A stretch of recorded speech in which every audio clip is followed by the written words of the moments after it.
आज हम बात करने वाले दीप्त फ्रिंज और अदीप्त फ्रिंज की चौड़ाई के बारे में। देखो यंग का जो द्विस्लिट प्रयोग था, हम जानते यंग के द्विस्लिट प्रयोग ने क्या बताया हमें, व्यतिकरण की प्रायोगिक व्याख्या की कि प्रयोगों तौर पे जो व्यतिकरण होता है वो किस प्रकार का होता है, उसे दर्शाने वाले साइंटिस्ट कौन थे, आपके यंग थे। उसमें 2 स्लिट का उपयोग किया गया था, इसे क्या कहते हैं, यंग का द्विस्लिट प्रयोग। अब व्यतिकरण की घटना में क्या होता है, जैसे कि हमने इस प्रकार से सोडियम लैंप लगा दिए थे और ये जो सोडियम लैंप था इसके सामने हमने एक पुट्ठा रख दिए थे, हाँ, और उस जो पुट्ठे को होते हैं उसे यदि अच्छे से कहना है तो उसे स्लिट कहा जाता है, हाँ।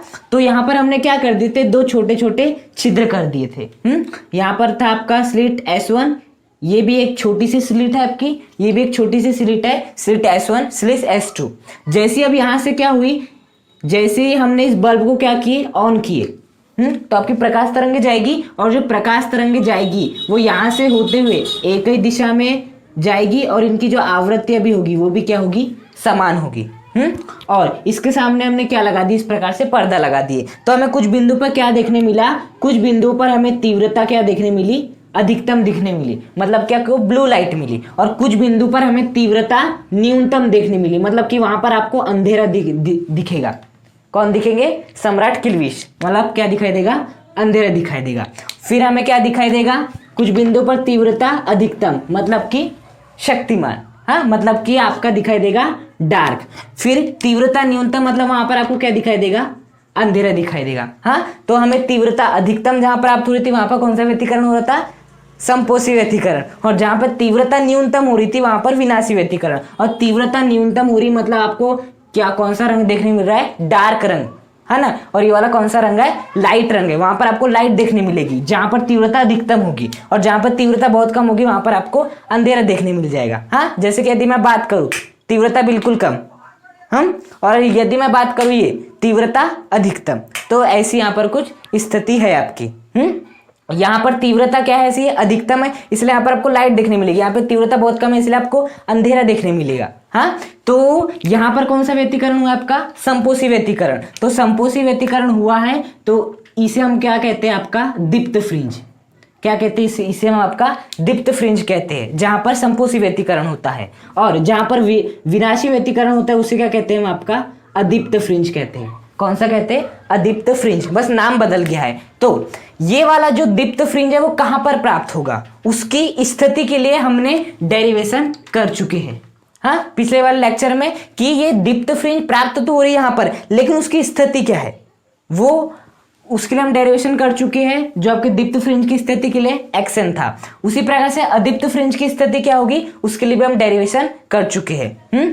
तो जो आपका दीप्त फ्रिंज के लिए जो आया था वो एक्सन की वैल्यू किसके बराबर आई थी, ये किसके लिए थी, आपकी संपोषी व्यतिकरण। मतलब जब आपका दीप्त फ्रिंज होगा, जब आपको दीप्त फ्रिंज प्राप्त होगा तो जो दीप्त फ्रिंज की स्थिति होगी वो क्या होगी, n lambda capital D upon small D, जहां पर कैपिटल डी क्या होता है, इस पर्दे से लेके, मतलब इस पर्दे से लेके स्लिट तक की दूरी, जहां पर स्मॉल डी क्या होती है, इस स्लिट से लेके इस स्लिट तक की दूरी, ये होती है आपकी स्मॉल डी। लैम्डा होती है आपकी तरंग दैर्घ्य, और एन का मतलब होता है नंबर्स, मतलब कि एन बराबर क्या रख सकते हो, 0 रख सकते हो, 1 रख सकते हो, 2 रख सकते हो, 3 रख सकते हो, हाँ। तो यदि आपको दीप्त फ्रिंज, मतलब कि ये हमें दीप्त फ्रिंज प्राप्त हो रहा है, अभी दीप्त फ्रिंज कहां पर प्राप्त होगा, क्या वो यहां पर प्राप्त होगा या यहां पर प्राप्त होगा या यहां पर प्राप्त होगा, ये तो हमने बता दी कि दीप्त फ्रिंज यहां पर प्राप्त होगा, लेकिन वास्तव में कहां पर प्राप्त होगा, यहां पर, यहां पर, ये यहां पर। आप इस फॉर्मूले से निकाल सकते हो कि दीप्त फ्रिंज आपको कहां प्राप्त होगा,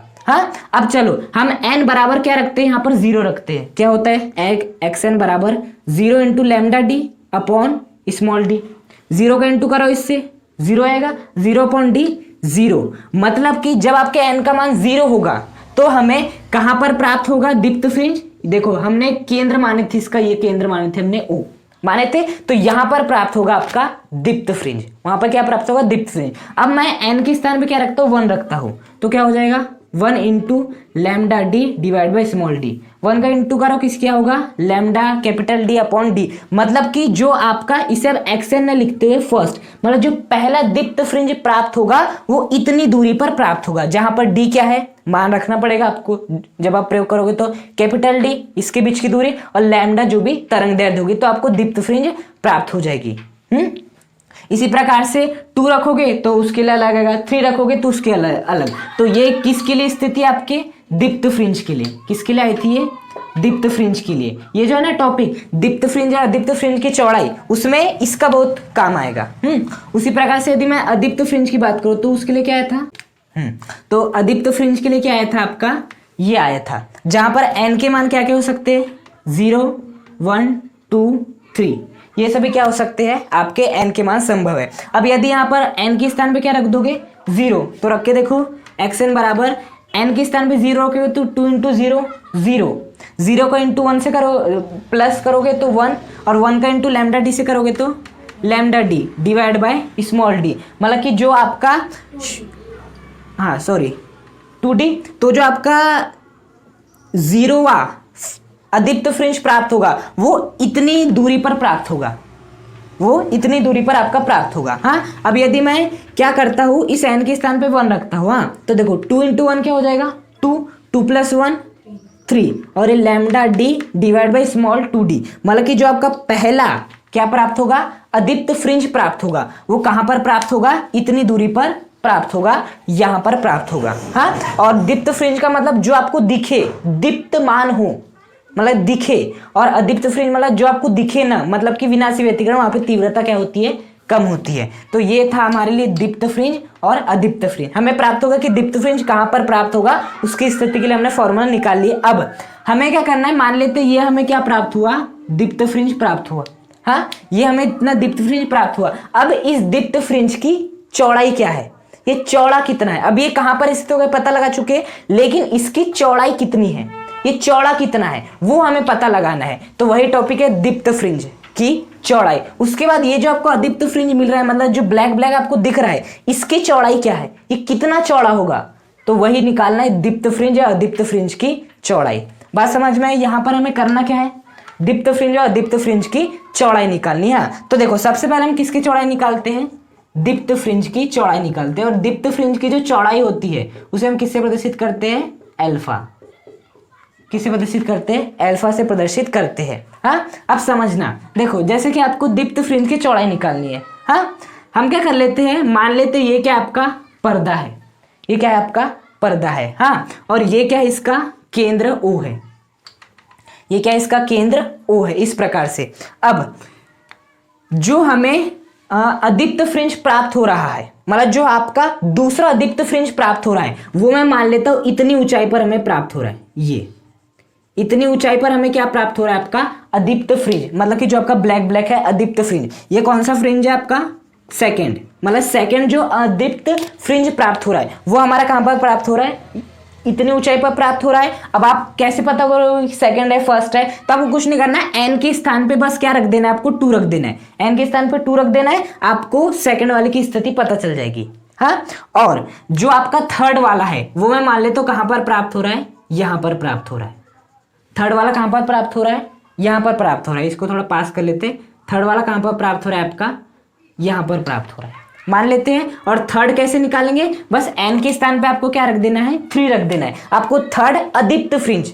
हाँ, अभी मैं अदीप्त फ्रिंज की बात करो, मान लेते हैं जो दूसरा आपका कौन सा फ्रिंज है, अदीप्त फ्रिंज है, वो यहां पर प्राप्त हो रहा है, और जो तीसरा अदीप्त फ्रिंज हो रहा है वो यहां पर प्राप्त हो रहा है। अब बताओ, दूसरा अदीप्त फ्रिंज यहां पर है, तीसरा अदीप्त फ्रिंज यहां पर है, तो बीच में कौन सा फ्रिंज होगा, दीप्त फ्रिंज होगा। तो यदि मुझे दीप्त फ्रिंज की चौड़ाई निकालनी है तो मुझे किसमें से किसको माइनस करना पड़ेगा, इस थर्ड में से सेकंड को। जैसे मैं इस थर्ड में से सेकंड को माइनस कर दूंगा, मुझे क्या प्राप्त हो जाएगी, दीप्त फ्रिंज। क्योंकि ऑब्वियस सी बात है, देखो सेकंड अदीप्त फ्रिंज ये है, थर्ड अदीप्त फ्रिंज ये है, मतलब बीच में क्या होना चाहिए, दीप्त फ्रिंज होना चाहिए। वैसे ही हम मान लेते हैं आपका यहां पर और एक एग्जाम्पल ले लेते हैं, और इस एग्जाम्पल में क्या मानते हैं कि जो आपका 7th है, जो आपकी क्या है, आपकी 7th है, हाँ, जो 7th अदीप्त फ्रिंज है वो यहां पर प्राप्त हो रही है, इतनी ऊंचाई पर प्राप्त हो रही है। और 7 कैसे निकालेंगे, आपको n के स्थान पे क्या रखना पड़ेगा, 7 रखना पड़ेगा, 7 रखना पड़ेगा। और जो आपका 8th है वो कहां पर प्राप्त होगा, यहां पर प्राप्त होगा, हम ऐसा मान लेते हैं, आपका यहां पर प्राप्त होगा आपका 8। तो बताओ 7th यहां प्राप्त हो रहा है, 8th यहां प्राप्त हो रहा है, मतलब बीच में क्या होगा, दीप्त फ्रिंज होगा। मतलब यदि मुझे दीप्त फ्रिंज की चौड़ाई निकालनी है तो मुझे क्या करना पड़ेगा, पहला जो प्राप्त हो रहा है उससे मुझे एक बढ़ाना पड़ेगा और उसको माइनस करना पड़ेगा। देखो 7वां था तो 8वां, दूसरा था तो तीसरा, उसी प्रकार से चौथा होता तो 5वां। मतलब अब मैं इन जनरल वे की बात करूं तो ऐसा होगा, यदि ये क्या हो n हो, यदि nवां अदीप्त फ्रिंज होगा तो ये क्या हो जाएगा n+1 अदीप्त फ्रिंज हो जाएगा।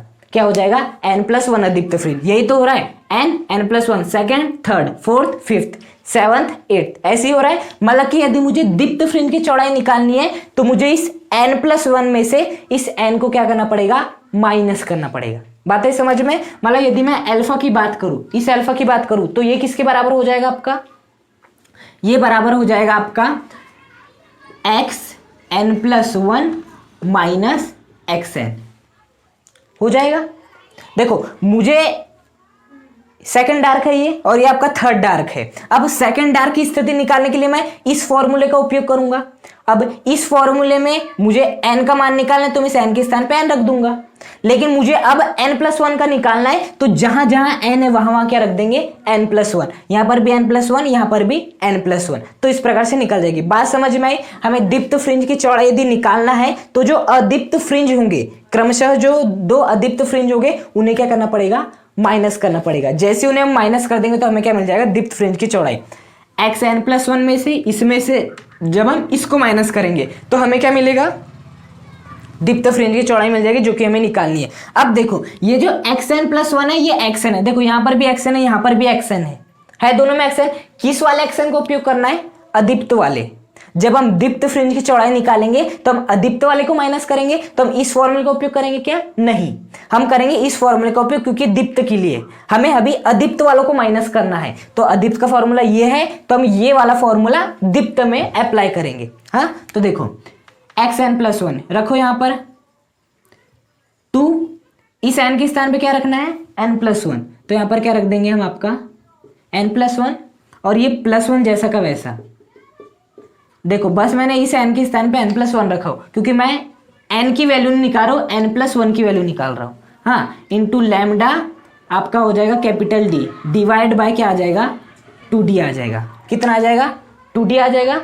अब देखना माइनस किसे करना है हमें, माइनस ऑफ xn, मतलब इससे क्या कर देना, माइनस कर देना, तो क्या हो जाएगा 2n+1 lambda capital D into 2D आ गया आपका।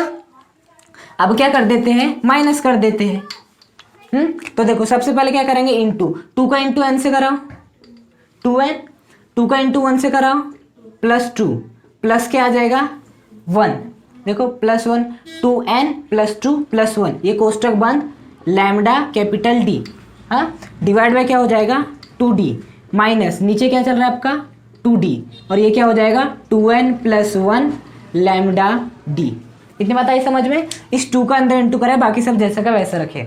अब देखना 2n 2 + 1 क्या हो जाएगा आपका 3, 2 + 1 3, तो यहाँ क्या हो जाएगा lambda into capital D divide by 2 small d, हाँ माइनस। अब देखो लैम्डा D का इंटू यहाँ पर भी कर दो और लैम्डा D का इंटू यहाँ पर भी कर दो, तो क्या हो जाएगा 2n lambda capital D plus lambda capital D divide by 2D। इतनी बात आई समझ में। लैम्डा D का इंटू यहाँ पर भी किए, लैम्डा D का इंटू यहाँ पर भी किए। अब इसके बाद क्या करना है हमें, देखो यहाँ पर हम क्या करते हैं, अब एलसीएम ले लेते हैं। इस 2D और इस 2D दोनों का एलसीएम क्या आ जाएगा 2 स्मॉल d आ जाएगा। देखो अब ये तो जैसे का वैसा आ जाएगा ऊपर। अब हम क्या करते हैं, डायरेक्ट ही लैम्डा D का इंटू 2n से कर देते हैं, तो क्या हो जाएगा 2n लैम्डा D, देखो 2n lambda D plus 3 lambda D आ जाएगा, 3 लैम्डा D, फिर माइनस ये आपका जैसा का वैसा लिख देते हैं 2n lambda D plus lambda capital D आ गया। देखो हमने इन दोनों के एलसीएम लिए, एलसीएम ले तो नीचे क्या आएगा 2D। अब ऊपर आता है ये जैसा का वैसा आता, क्योंकि आपके हर क्या है समान है तो अंश भी जैसे के वैसे लिख दिए जाते हैं। तो इसे मुझे जस्ट का यहाँ लिखना था तो मैंने लैम्डा D का इंटू 2n से कराया, फिर लैम्डा D का इंटू 3 से कराया, सीधे लिख दिया, माइनस लगाया और ये आपका जैसा का वैसा है।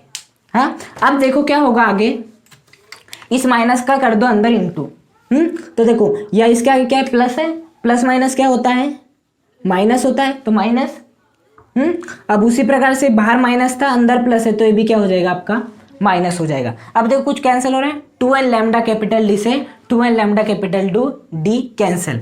उसके बाद देखो 3 lambda D minus lambda D क्या हो जाएगा, 2 लैम्डा डी हो जाएगा, और 2 लैम्डा डी अपॉन क्या हो जाएगा, 2d हो जाएगा। 2 से 2 क्या हो जाएगा कैंसिल, तो finally lambda capital D upon small D. तो जो आपके अल्फा की वैल्यू आ गई वो कितनी आ गई आपकी, lambda capital D divide by small D. मतलब ये जो आपको फ्रिंज प्राप्त होगी ना, इस फ्रिंज की जो चौड़ाई होगी वो कितनी होगी, lambda D divide by small D. ये होगी आपकी दीप्त फ्रिंज की चौड़ाई अल्फा। अब हम किस फ्रिंज की चौड़ाई निकालेंगे, अदीप्त फ्रिंज की चौड़ाई निकालेंगे। और अदीप्त फ्रिंज की चौड़ाई को किससे प्रदर्शित करते हैं, बीटा से प्रदर्शित करते हैं। हाँ, अब देखो यदि मैं बात करूं आपके अदीप्त फ्रिंज की चौड़ाई की, हाँ, तो देखना ये क्या है आपका पर्दा, मान लेते ये वाला जो पर्दा है, और ये क्या है इसका केंद्र O है केंद्र O। अब मैं मानता हूं कि जो आपका थर्ड लाइट प्राप्त होती है, मतलब जो आपका तीसरा दीप्त फ्रिंज प्राप्त होता है वो यहाँ पर प्राप्त होता है, तीसरा दीप्त फ्रिंज यहाँ पर प्राप्त होता है, और जो चौथा दीप्त फ्रिंज है वो कहाँ पर प्राप्त होता है, यहाँ पर प्राप्त होता है। ये चौथा दीप्त फ्रिंज यहाँ पर प्राप्त हो रहा है, तो ऑब्वियस ही बात है यदि चौथा यहाँ पर प्राप्त हो रहा है, तीसरा यहाँ पर प्राप्त हो रहा है, तो इन दोनों के बीच में क्या प्राप्त होगा, अदीप्त प्राप्त होगा। क्या होगा, अदीप्त। तीसरा यदि दीप्त फ्रिंज यहाँ पर प्राप्त हो रहा है, चौथा दीप्त फ्रिंज यहाँ पर हो रहा है, तो जो दीप्त फ्रिंज अदीप्त फ्रिंज होगा वो कहाँ पर प्राप्त होगा, यहाँ पर प्राप्त होगा। उसी प्रकार से आपका और एक पर्दा है, ये इसका केंद्र O है। अब हम मान लेते हैं जो आपका सेवंथ है, जो सेवंथ आपका दीप्त फ्रिंज है वो यहाँ पर प्राप्त हो रहा है, हाँ, और जो आपका 8th दीप्त फ्रिंज है वो कहाँ पर प्राप्त हो रहा है, यहाँ पर प्राप्त हो रहा है। तो बताओ यदि मुझे अदीप्त फ्रिंज अब प्राप्त करना होगा तो मुझे क्या करना पड़ेगा, इस 8th में से 7th को माइनस करना पड़ेगा। यदि मुझे यहाँ पर अदीप्त फ्रिंज प्राप्त करना पड़ेगा तो मुझे इस 4th में से 3rd को माइनस करना पड़ेगा। तो एक प्रकार से मैं कर क्या रहा हूं, मैं आपके इस n में से n+1 को क्या कर रहा हूं, माइनस। जब मैं 4th में से इस 3rd को माइनस कर दूंगा तो मुझे आपका अदीप्त फ्रिंज प्राप्त होगा पहला। जब मैं इस 8th में से 7th को माइनस कर दूंगा तब मुझे अदीप्त फ्रिंज प्राप्त होगा। मतलब यदि मुझे अदीप्त फ्रिंज की चौड़ाई ज्ञात करनी है तो मुझे xn+1 में से xn को माइनस करना पड़ेगा, xn+1 में से xn को माइनस करना पड़ेगा, xn+1 में से xn को माइनस करना पड़ेगा। और यहां पर जो xn+1 है और ये जो xn है, इसमें कौन सा फॉर्मूला अप्लाई होगा, दीप्त फ्रिंज वाला। क्योंकि आपको अदीप्त फ्रिंज की चौड़ाई तब प्राप्त होगी, ये कितना चौड़ा है तब प्राप्त होगा जब आप दीप्त फ्रिंज को क्या कर दोगे, माइनस कर दोगे। हाँ, कॉन्सेप्ट समझना, उसके बाद तो पूरी कैलकुलेशन आसानी है। बात आई समझ में। अब कौन सा फॉर्मूला अप्लाई करेंगे, हम दीप्त वाला फॉर्मूला अप्लाई करेंगे। तो देखो जहां जहां आपका n है वहां n+1 रख दो। हाँ, तो देखो n+1, इस n के स्थान पे n+1 lambda into capital D divide by small d। बात आई समझ में। x n+1 की वैल्यू निकालनी थी, इस फॉर्मूले का उपयोग करना था। n के स्थान पे n+1 आ रहे थे, यहाँ पर n के स्थान पे क्या आ जाएगा, n+1 lambda capital D divide by small d minus xn की वैल्यू मालूम है, n lambda capital D divide by small d। आ गया। इसके बाद इंटू करा दो, लैम्डा डी का इंटू n+1 से करा दो, तो लैम्डा डी का इंटू n से कराएंगे तो n lambda capital D plus lambda D का इंटू 1 से करेंगे तो लैम्डा इंटू कैपिटल डी, हाँ, डिवाइड बाय स्मॉल डी, हाँ, फिर माइनस ये क्या हो जाएगा, n lambda capital D divide by small D. आ गया। अब देखो दोनों का हम क्या ले लेते, एलसीएम। इन दोनों का एलसीएम क्या आ जाएगा, स्मॉल डी क्या हो जाएगा, n लैम्डा कैपिटल डी, हाँ, प्लस लैम्डा कैपिटल डी, हाँ, माइनस क्या हो जाएगा, n लैम्डा कैपिटल डी। ये हो जाएगा आपका। इसको हमने जैसा का वैसा लिख दिया, इसको भी जैसा का वैसा, क्योंकि हर आपके क्या थे, समान थे। अब क्या होगा, n लैम्डा कैपिटल डी से n lambda capital D cancel, तो फाइनली जो बीटा की वैल्यू आएगी वो कितनी आएगी, lambda capital D upon small D. और अल्फा और बीटा का मान देखना वो क्या है, बिल्कुल समान है। मतलब आपके दीप्त फ्रिंज की जो चौड़ाई होगी वही चौड़ाई आपकी अदीप्त फ्रिंज की भी होगी। मतलब ये जितना चौड़ा होगा उतना ही चौड़ा ये भी होगा।